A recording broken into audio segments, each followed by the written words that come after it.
on track before COVID hit with certain trends and things like that, having job gains and things like that. But when COVID hit, it turned everything on its head.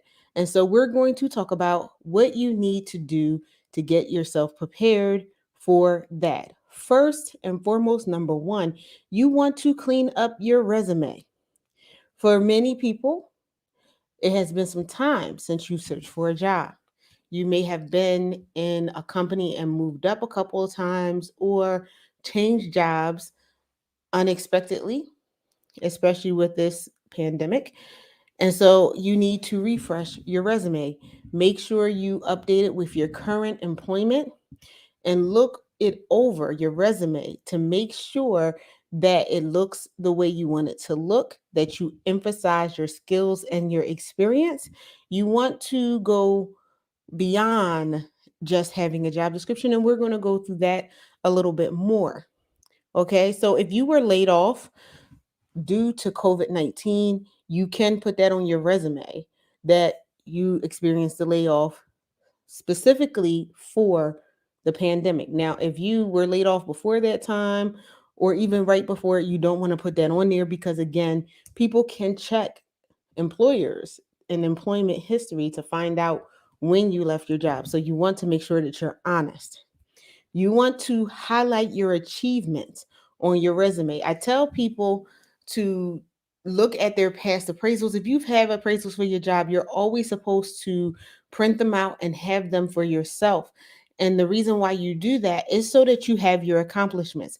It is hard to think of your accomplishments after you've left a position, especially going back years. But even in your current year, you tend to forget those things because you are in the midst and you are just working. Okay.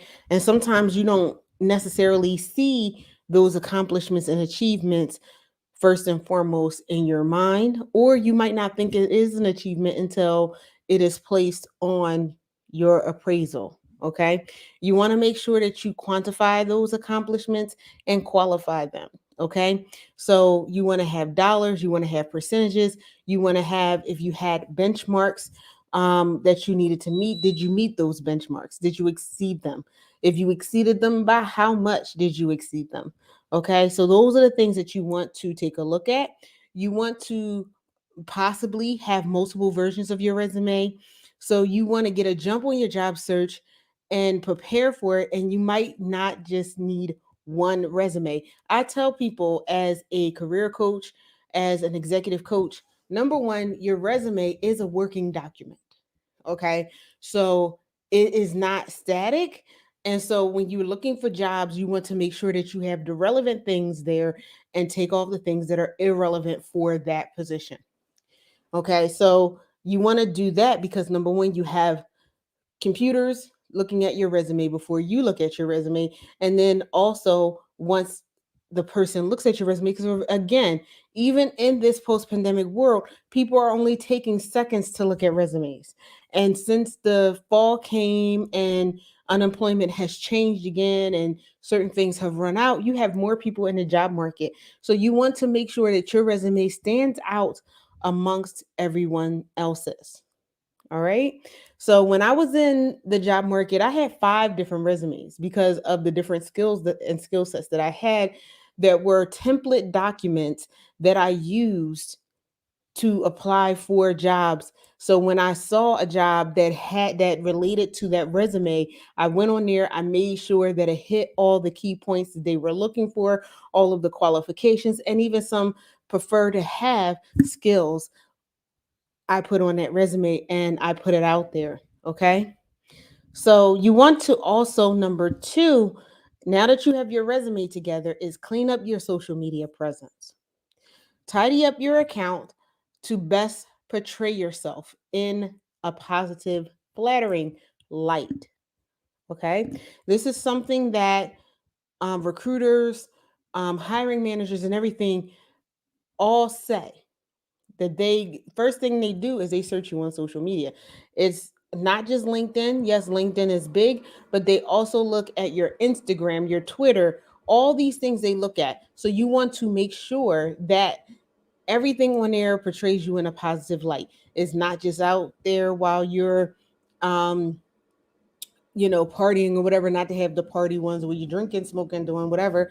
But you also want to look at any jokes that you have, make sure that they are not offensive or could be construed as being offensive. Okay. You want to make sure that you have any political commentary, take that down, and everything, because your political view may not be the view of other people. And so you don't want to offend the person searching you because of the opinion that you have. Okay.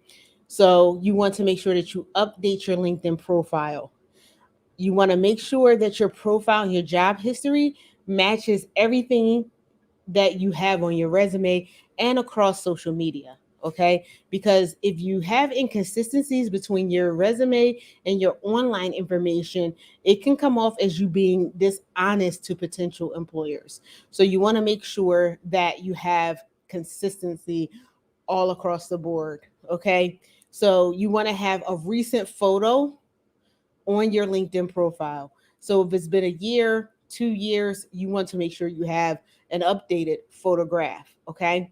You want to make sure that you have a robust summary on your LinkedIn profile, a professional summary. Who are you? What do you do? What's your experience? Do you have any degrees? What's your area of expertise? All of this should be in there. And if you need help with that, then you can hire a career coach. Yes, I said hire a career coach, someone who has their finger on a pulse of what's going on in the industry. This will help you. You will actually make that money back within one paycheck or two paychecks at the most. Okay. And it's well worth it because it shaves off time of your job search. And as everyone knows, the longer you are in a job search, the more money you are losing because you are not getting money in. Okay. So you want to add keywords to your LinkedIn profile. You want to add keywords so when people go and search you online or search for candidates online, you come up in the mix. That's with LinkedIn. And if you put it on LinkedIn, those keywords do follow you across the internet. Okay, so you want to make sure that you look at job postings and look at what they're asking for in the summary of the job. Look at what they're looking for in the actual requirements and preferred skills, which I mentioned earlier. You want to make sure that you have that stuff there to maximize your visibility. So that means you come up at the top of the list. Employers are busy. So when they're searching and recruiters, so they're going to pick the first few people that come up at the top of the list. So they're like a Google search when you're searching for a product. You don't scroll all the way down unless you're me. Um, to other pages and things. You go with the first few you see on the page because those are the ones that get your attention. You want to actively use your LinkedIn profile. Okay, so to grab attention from recruiters and prospective employers, you want to actively engage others on LinkedIn. How do you do that? Okay, so in order to do that, you can join groups, you can post things about the industry, and on your regular page, make comments on other people who are in your industry, and that will help you and help you go a long way into doing what you need to do to show that you are a professional, that you do have some expertise in the area that you are going into. Okay. So you want to make sure that your LinkedIn profile is up to date and that you are active on LinkedIn. Okay. So when you share meaningful content about the industry, you are engaging in a professional, respectful way, and you can in, start having conversations that are career focused. And once you start building your network and start getting traction, you can start reaching out to people, or people will reach out to you, and you can start mentioning that you are in a job search or you're looking for a specific role. Okay. So, number three is create an online profile. Recruiters, hiring managers, and companies like to see a portfolio of your work. especially if you work in a creative field. But even if you don't work in a creative field, if you have a portfolio of your work online, then people can see what you do. Okay. If you need help to highlight that, you can, again, hire a career coach. All right. You can have someone that will help you do that. You can also preserve your content on your own website with your own domain, preferably your name. Okay. If your name is available, if you don't have a common name, you can get a domain name and create a website specifically for your portfolio. You can put that on your resume, you can put that on your LinkedIn profile, and you could just have the link to share so you can have something for people to see. Prior to COVID and me moving to the areas in which I've moved into, when I walked into interviews, these were face to face interviews, I would come in with a career portfolio. So in the career portfolio would have my resume, it would have examples of my work, it would have achievements and awards that I received, and it would have a 30, 60, 90-day plan for that position specifically. So when I walked it through the door, I had a whole presentation in a book form or folder like form, and I was handing that to interviewers. So I would try to find out how many people that I was interviewing with, and I would bring a couple extra, and I would hand that to the employer. What did that do? It, number one, it set me apart from everyone else who just had a resume. Number two, when they walked out of that room, they had a whole career book about Katrina. Every time I used that, and because I used it towards the middle to the end of my career, I did never walked away without having a job because it said something about it. Number one, I was prepared. Number two, I had a clear presentation. Number three, nobody walked in there with the awesomeness that I walked in there with. Okay. And the career portfolio was in color. So it told a story about me, a truthful story, but it shows a story about me and what I did as a professional. That goes a long way in for employers now who have hundreds of candidates that they may be interviewing for the position or that they may be looking at for the position. With an online portfolio, you have the advantage of them seeing this before they call you in. We're in a digital world and digital time. You can use it as part of your interview. You can have, if you're face to face, you can have it on a iPad or a tablet and hand it to your people, and they can go through as you go through, or you can present it in the online interview, which we will go through later on in the show. All right. The fourth thing you want to do is determine who your references will be or who your references are. Okay.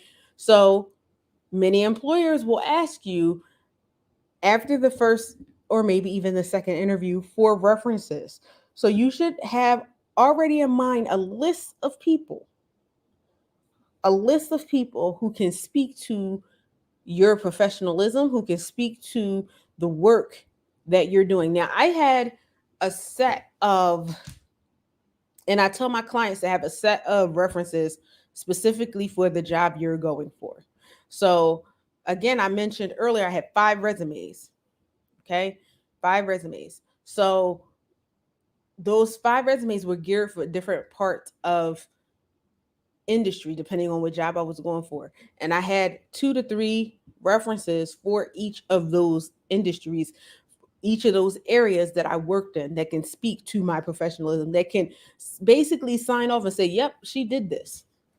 And so you want to get that list of those people who can say, yes, she did this, or he did this, he was awesome, I worked with them or I managed them, and they have nothing but great things to say about you and your work. Okay. So when you find out who your references are, you want to speak to them, let them know that they're a reference.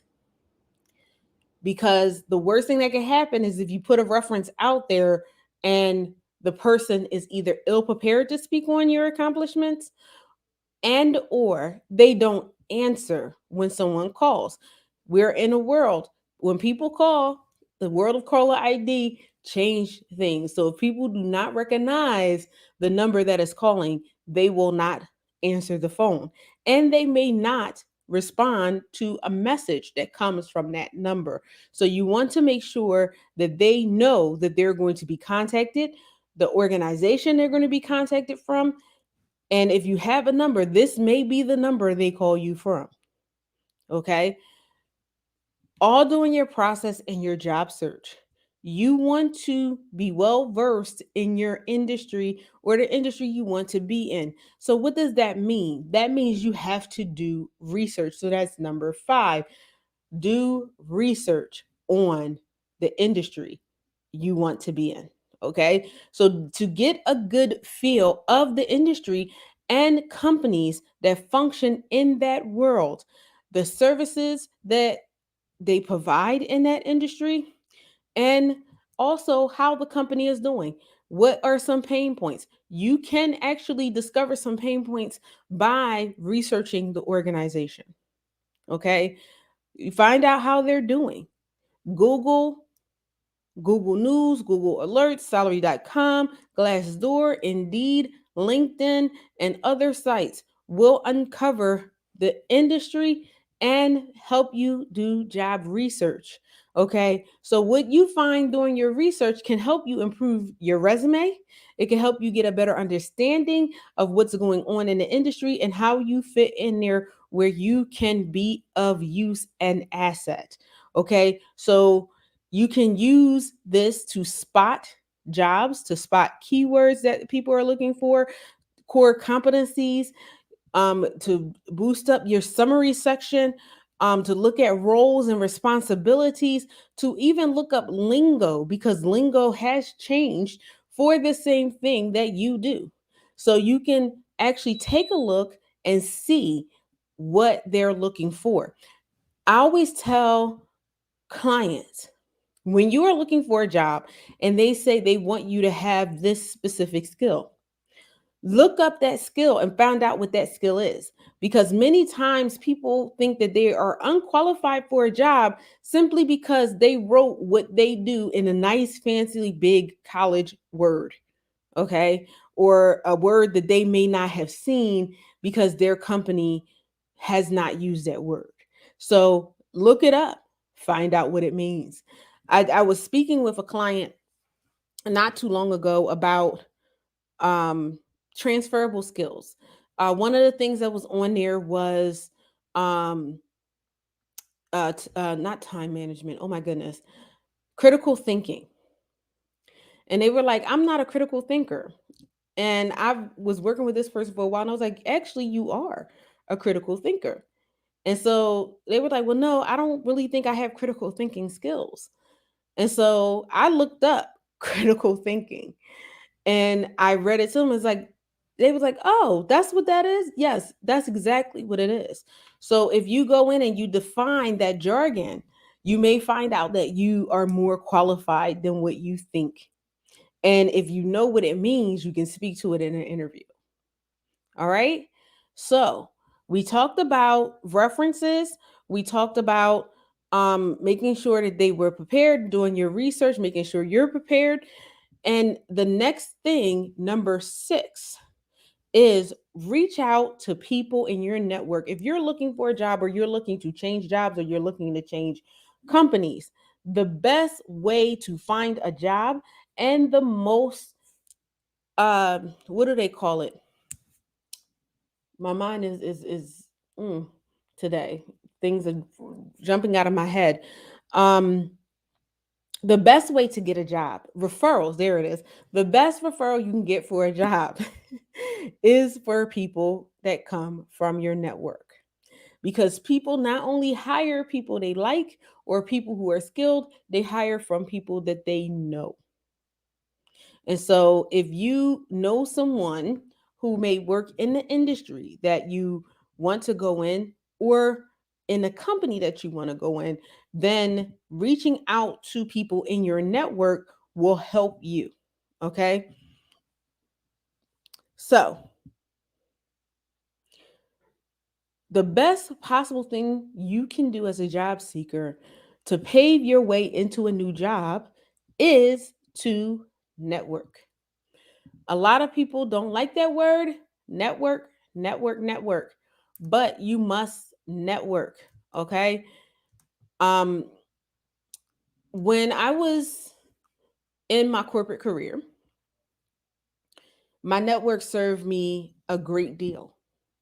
There was a time where I was young and I didn't even know that this was a network then. I was 20 nothing years old. I was still in college. I was about to graduate and I found myself on the receiving end of a layoff notice. I was looking for a job and it took me a long time to find a job. This was way before I knew everything that I know now. But I had a coworker reach out to me. They had left the industry, they had left the company and had started with a new company. And they provided me with a reference to get into the same company. And it was through an agency, a recruiter. Because of that person, I had a 20-year career within that organization. And I say that because, yes, I stayed in the company by my skills and my work ethic, but I never would have been able to get into that company if she had not reached out to me to let me know and to give me a shining reference to get into the company. Okay. And so, because I had been applying to that company on the outside for maybe like 2 years prior to that. And then even afterwards, I was trying to get into that company after I got laid off. And I found out that that company was big on employee referrals. Okay. And so, yes, I was applying, I was applying, I was applying, I was applying, and I could not get into this company. I was there for 20 years almost and left, and they were calling me to come back. And I didn't come back right away because it just wasn't time for me to come back. When I decided to come back, I applied again right on a company website, knew that I had the qualifications, and still got that dreaded email that said, thanks, but we decided to go with someone else. My resume was littered with keywords and everything, and I still did not get picked up. Okay. I reached out again to my network, someone that I worked with at the company, and said, okay, I see this position here. I qualified for it. I wanted to know if you could refer me. And I sent my resume. That person was like, hold on.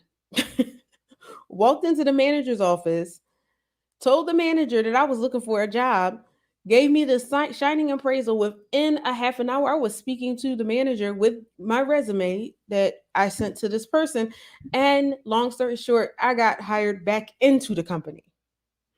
Okay, so your network goes a long way in helping you to get where you need to be. Okay, and so it's not what you know, it's who you know. One of my closest friends coming up, mother said that to me again while we were in college. And she was like, all this education is great and it'll help you in certain ways, but it's not what you know, Katrina. It's who you know that will help you get to where you need to be. Those words never have been more true then than it is now, especially now. But those words followed me throughout my career. I would hear her words all the time in her voice. Katrina, is not what you know, is who you know. And that is your network. who you know can outweigh what you know or what you think you know. Also, with your network, what you want to consider are friends and family who can refer you to people that they know.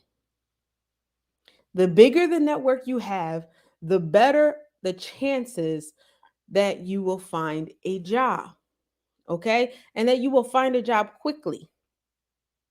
Ask your friends and family if they know anyone who's hiring for what you want. Personal connections are one of the top ways people find about opportunities so they can start reaching out to people. Also, it is the best way for you to get hired. Period. Because if you don't get an interview, you can't get hired. The best way to get an interview is through your network and through those referrals. Okay, so start building up your network to prepare yourself for now or the new year. And don't drop those networks just because you're working. That is a thing that people do as well. Once they get a job, you don't hear from them at all. You want to keep those relationships because you never know the next time you may have to reach out. You would never even know the next opportunity that may come that may bring you up to the next level in your career. So make sure you do that. You can use other areas like Meetup or Eventbrite to meet more people in your desired field. You can go to associations, you can go to industry related groups and causes. If you volunteer, if you do charitable work, that is also a way that you can build up your network and reach out to people. Okay. You want to be able to reach out to people personally for one on one FaceTime, for just so people can get to know a name with a face. Yeah, a face with a name. There you go. Face with a name. There you go. All right. So before we go into the next topic, because I've been talking for a long time, let us go for a quick break so I can pay some bills, and then we will be right back with the next item. Are you looking to advance your career? Your resume is the single most important factor in advancing your career. It's the best way to show you have what it takes. Introducing Venture Ready LLC. We help professionals see beyond the limits of their current circumstances. We will significantly increase your chances of landing your dream job. We offer the following: career coaching, executive coaching, interview readiness, job search strategies, career transition coaching. Get in touch with us today. Venture Ready LLC, the complete package for any career path you take.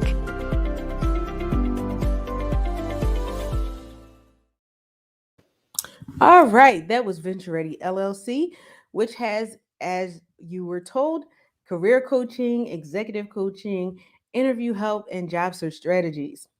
Okay, they will help you. I was mentioning coaches, get a coach, get a career coach. Well, you can go there and get a career coach. All right. I happen to be the chief executive coach there, and either myself or one of my faithful staff can help you land that job quicker. Okay. And we do concierge service and personalized service to fit you. We do not have a canned process. Yes, we do have a process, but we gear everything towards you and your personal career search. Everybody's career search is different. And it goes right into our topic for today, okay, which is preparing yourself for the job search or the career that you want in the new year and even before the new year comes.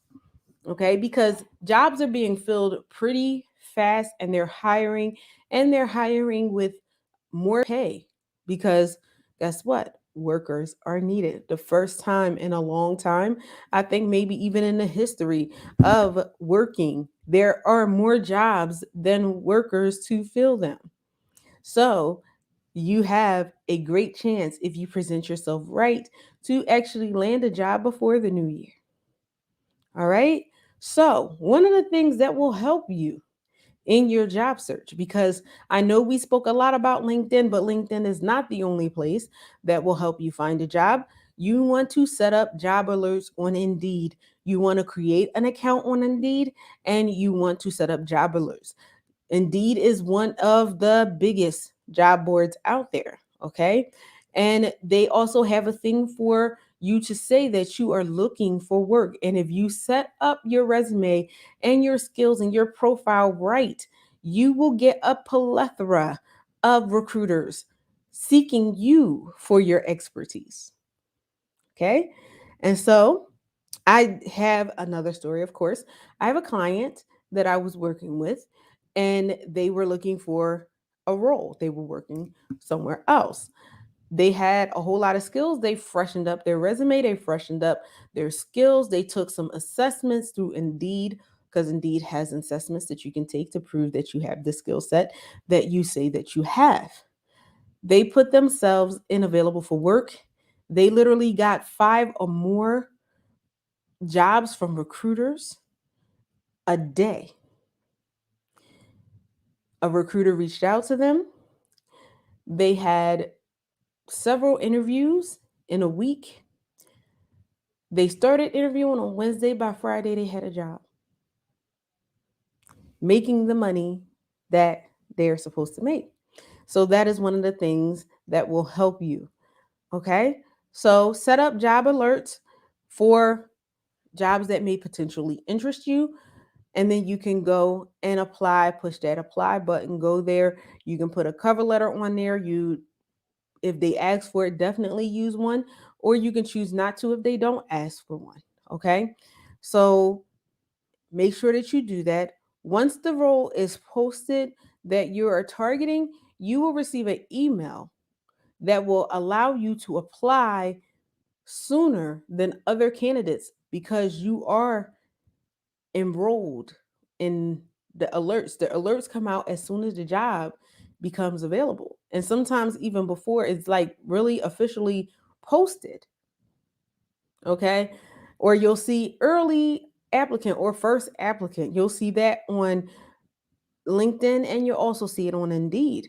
And so your resume will be there as early as possible to keep your resume from being on the bottom of the pile. You're right on top. So you're one of the first people that the ATS system will see and say, whoa, this person is qualified. So guess what? You're at the head of the bunch.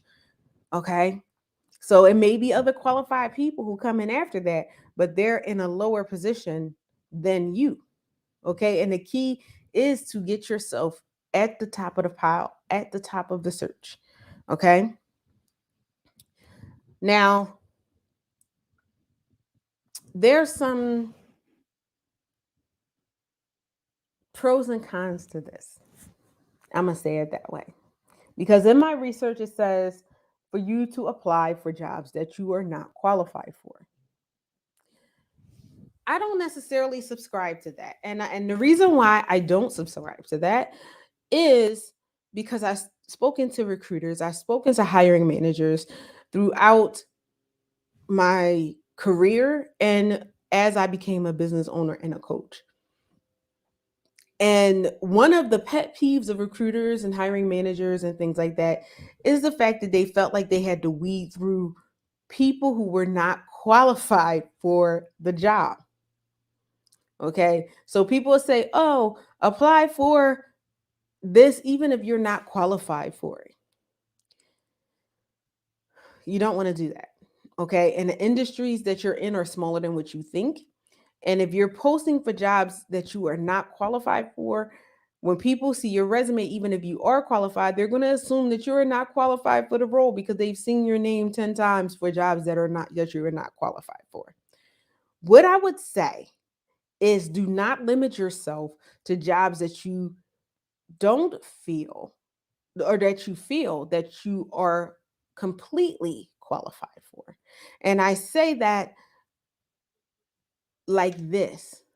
Number one, if you look at a job position, there are things that says qualified required qualifications. And then you'll see preferred qualifications. You can apply for a job where you have all of the required qualifications and none of the preferred, and you're still considered a qualified candidate. If you have the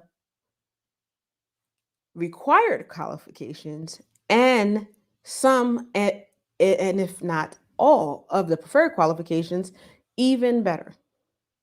Okay.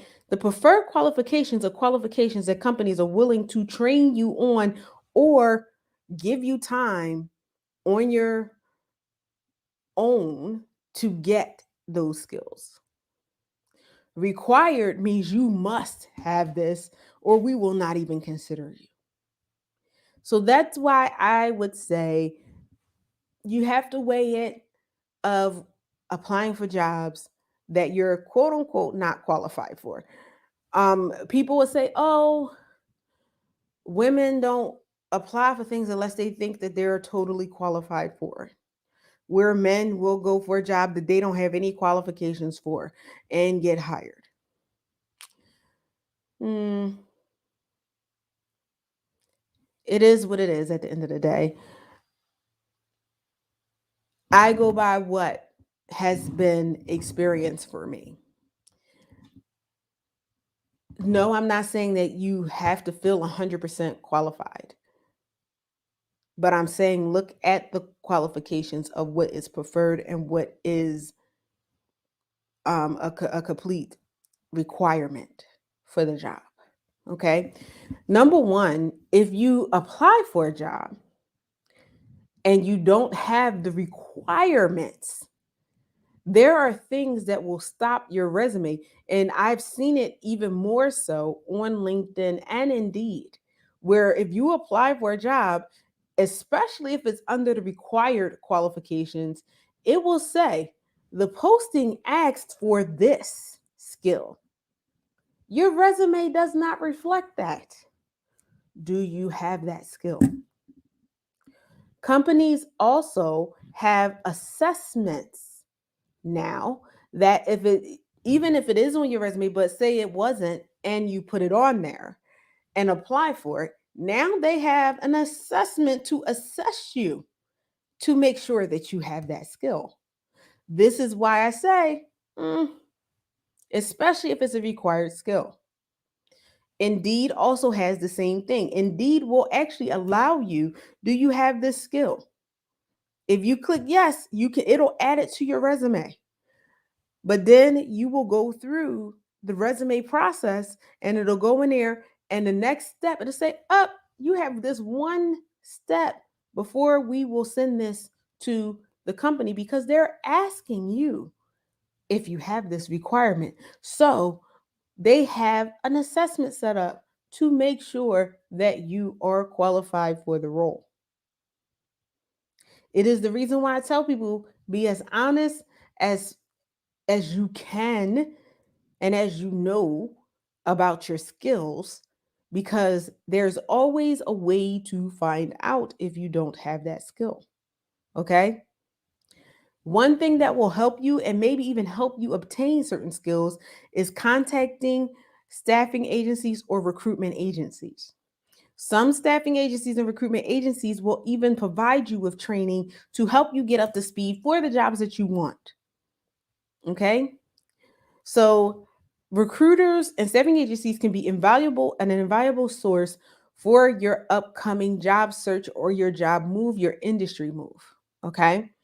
Expand your early search strategy by tapping in to the wisdom of your network and specialists. Let them review your resume, have them give you feedback on that. Okay.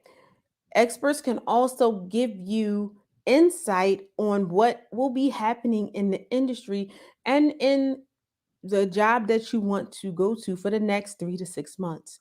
That is invaluable because I can't tell you how many people that I know personally, professionally, who applied for a job, got a job, and within 3 months, that entire department was laid off, including the person they just hired.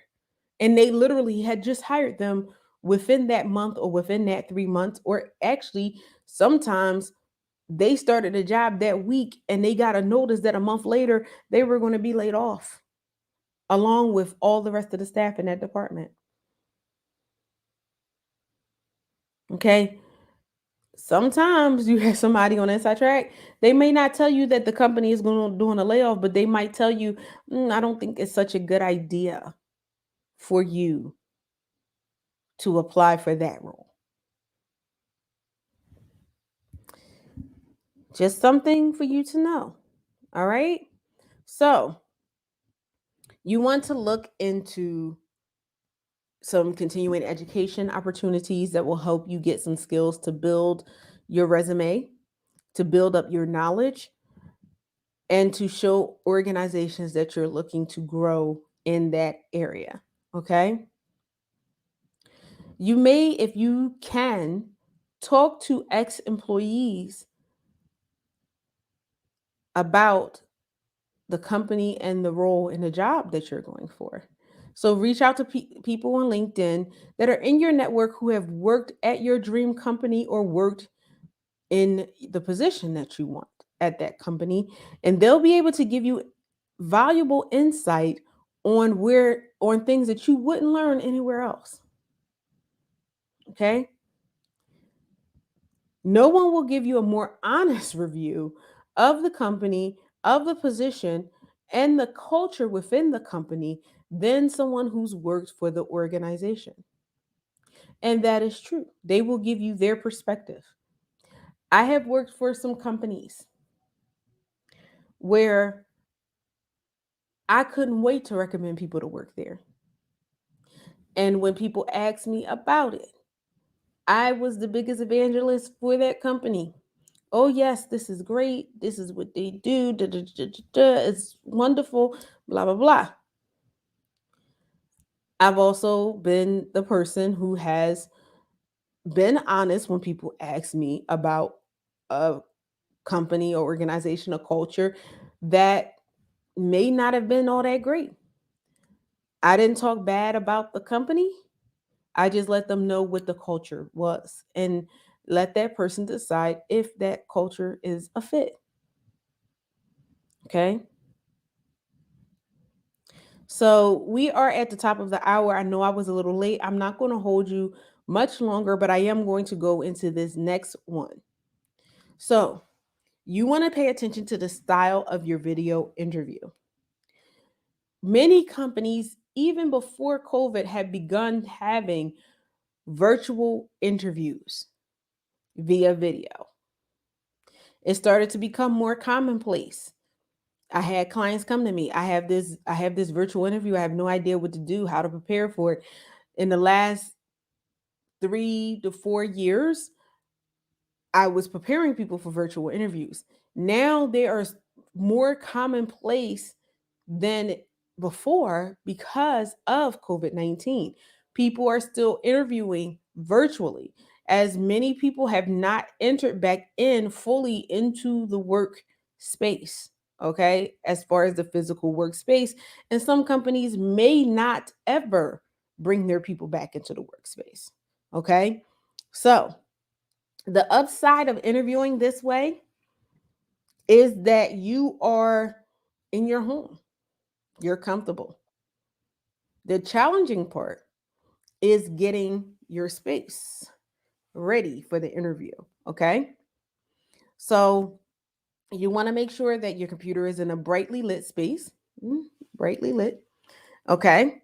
You want to make sure that the area that they see, the background that they see, is neat and free of clutter, which can be distraction in an interview. Okay. If you can, do a background. This is a background, a virtual background. And that's why my hands and everything are disappearing. But make sure that you have a background that is pleasing to the eye and not distracting. Okay. Check your technology well in advance of the interview to make sure that you can work through any glitches. You might need a wired connection as opposed to a wireless connection. You never want to interview in a car or while driving or where traffic or somewhere that's noisy. You want to be able to track that to make sure that you have everything worked out, because the worst thing you can do during the interview is having little glitches and things like that. You come off as ill prepared and unprofessional. Okay. On the day of the interview, you want to dress the part. Okay. Top and bottom, just to be safe, because you may not know where to show up during that interview, or if you may have to adjust and um, stand up or do whatever it is that you need to do. Okay. You want to turn off your cell phone. That's even vibrate, because you can actually hear the phone vibrate if you have a good mic um, attached to your computer or as a part of your computer. Also, test your mic. One thing I found um, with different computers, with different laptops, is that the microphone is in different places. And I had one computer where the microphone was right near the fan of the computer. What did that mean? It sounded like I was underwater. It sounded like I was in a wind tunnel, and I had to get an actual microphone. So make sure you test that, okay? So you can tell how people perceive you when you're speaking, okay? If you have a strong mic, like I have a strong mic here, okay? Make sure that no noise is carrying through from outside of the room, from upstairs. If you can, be in a place where you can close the door to give yourself a little more privacy and a little more um, noise cancellation, okay? Remove any other distractions that you might have in the workplace, not just for the interviewer, but for you as the interviewee. Because if someone is walking by or you have kids running past, those things can be distracting to you. And you don't want to come off as being distracted, because you come off as being what is it? Disinterested, I believe. Um, make sure that I'm saying those words correctly. So you want to make sure that you're not interested, that you're not coming off as not being interested in what the interviewer is saying.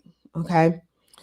So that was getting prepared for your new year. So these are things that you want to consider if you need help getting prepared for your getting your resume prepared, getting ready for your job search, getting ready to be prepared for your interview. Again, you can reach out to a career coach and they can assist you. Yes, there is a cost for a career coach, but it is well worth the investment, um, especially in the times that we're in that are very competitive, because it's still, even though there are a lot of jobs out there, it's still competition. So you want to be able to place yourself in a way that will show forth your best qualities. Okay. So I do thank you so very much for joining us tonight. Like I said, I didn't want to keep you too far past the 9 o'clock hour, because I know that I was late, but we did go over all of the things that I did want to cover during this time. And I do thank you for joining us tonight. And I will see you next week. Bye. Thank you for tuning in to Career GPS. Join us next Wednesday for more insights from career experts and thought leaders from around the globe who will help you reach the next destination in your career. To be a guest on the show, contact us at info@ventureready.net or call us at 888-712-4956.